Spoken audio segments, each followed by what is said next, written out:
ബെന്നി സാറേ, ഞാനിപ്പോൾ ഒരു സാറ് പറഞ്ഞതുകൊണ്ട് ഞാനൊരു ഉദാഹരണം കാണിച്ചു തരാവേ.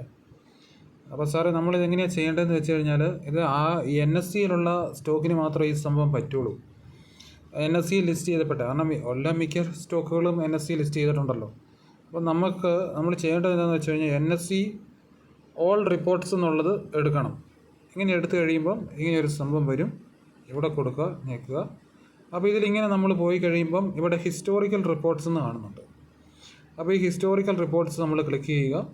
അതിന് ശേഷം ഇങ്ങനെ വരുമ്പോൾ ഉണ്ട് സെക്യൂരിറ്റി വൈസ് ആർച്ചീവ്സ്. ഇത് കാണുന്നുണ്ടോ? സെക്യൂരിറ്റി വൈസ് ആർച്ചീവ്സ് ബ്രാക്കറ്റിൽ ഇക്വിറ്റീസ് എന്ന് കാണുന്നുണ്ട്. അത് നമ്മൾ ക്ലിക്ക് ചെയ്യുക. അത് കഴിയുമ്പോൾ ഇങ്ങനെയൊരു സംഭവം വരും. അപ്പോൾ നമ്മൾ ഇവിടെ type security wise price volume delivery അത് നമ്മളൊന്നും ചെയ്യേണ്ട. ഇവിടെ സിമ്പിൾ എന്നുണ്ട്.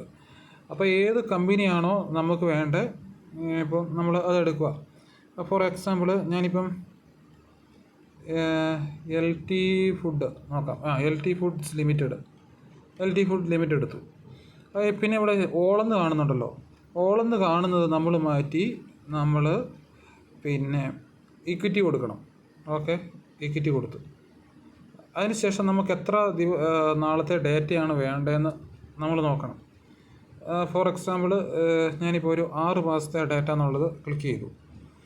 അതിനുശേഷം നമ്മൾ ഇങ്ങോട്ട് വരുമ്പം ഇവിടെ ഡൗൺലോഡ് എന്നുള്ള ഒരു സംഭവം കാണും. അപ്പം നമ്മളത് ഡൗൺലോഡ് ചെയ്യുക. ഡൗൺലോഡ് ചെയ്ത് കഴിയുമ്പം പിന്നെ നമുക്ക് ഓപ്പൺ ചെയ്യാൻ പറ്റും. ഓപ്പൺ ചെയ്ത് കഴിയുമ്പം നമ്മൾ പോകുന്നത് എക്സലിലോട്ടാണ്. എക്സലിലോട്ട് പിന്നെ നമ്മൾ പോകണം.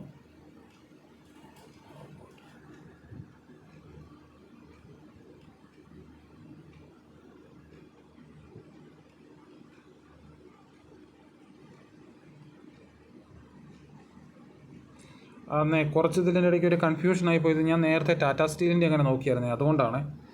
അപ്പം നമുക്ക് എക്സലിൽ ആ ഡേറ്റ ഇങ്ങനെ ഫയലിൽ നമുക്കിങ്ങനെ തുറക്കാൻ പറ്റും.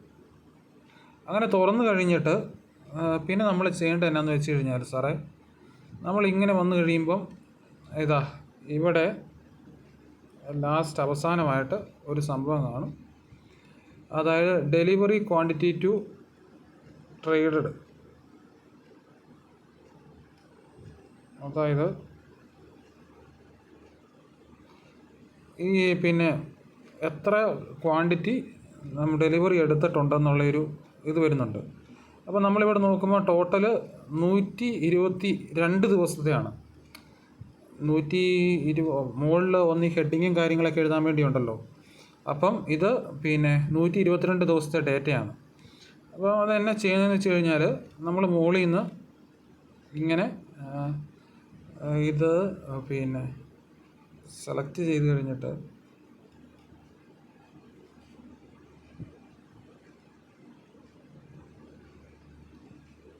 ഇപ്പം ഈ 122 ദിവസത്തിൽ എത്ര ദിവസം, അതായത് എത്ര ദിവസം 50% മുകളിൽ പിന്നെ ട്രേഡ് നടന്നിട്ടുണ്ടെന്നുള്ളതാണ് നമ്മൾ നോക്കേണ്ടത്.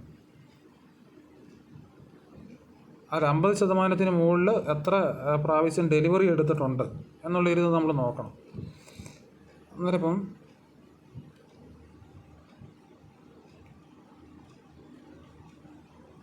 ഇവിടെ നമ്മൾ ഈ ഗ്രേറ്റർ ദാൻ കഴിഞ്ഞിട്ട് ഒരു 50 അടിച്ച് കൊടുത്ത് നോക്കുമ്പോൾ, എന്നിട്ട് നമ്മൾ ഈ ഡൺ അടിച്ച് കഴിയുമ്പോൾ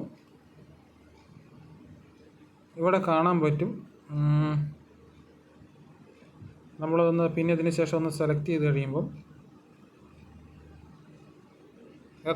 എത്ര കൗണ്ട് ഉണ്ടെന്ന് നോക്കി കഴിയുമ്പോൾ 53. അപ്പോൾ 53 എന്ന് പറയുമ്പം 53 ദിവസം പിന്നെ 50% മുകളിൽ ഡെലിവറി എടുത്തിട്ടുണ്ടല്ലോ.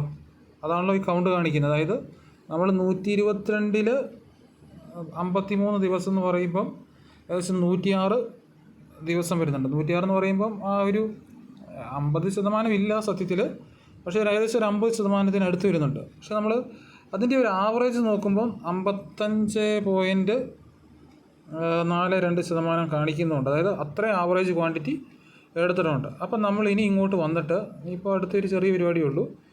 ഇവിടെ നിന്ന് നമ്മൾ ഒന്ന് നോക്കുവാണ്. അപ്പം ഈ ആൾക്കാരെല്ലാം പർച്ചേസ് ചെയ്തേക്കുന്ന ഒരു ഏത് റേറ്റിനാണ്? 197 രൂപ ഒരു ആവറേജ് റേറ്റിലാണ് ഇവർ എൻട്രി എടുത്തേക്കുന്നത് പൊതുവെ ആൾക്കാർ. അപ്പം ഇവിടെ നോക്കുവാണെങ്കിൽ പിന്നെ സാർ ഇവിടെ നോക്കുവാണെങ്കിൽ പിന്നെ ഡെലിവറി ക്വാണ്ടിറ്റി എത്ര ക്വാണ്ടിറ്റിയാണ്? അല്ല ഇവിടെ അല്ല, ഇവിടെ ഇവിടെ കാണാം.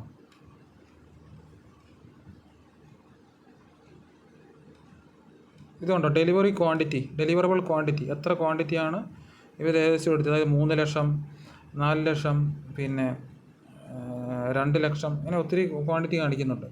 അപ്പോൾ എങ്ങനെയായാലും നമുക്കൊരു വില ഇവിടെ കിട്ടിയെന്ന് പറഞ്ഞു കഴിഞ്ഞാൽ ഒരു ആവറേജ്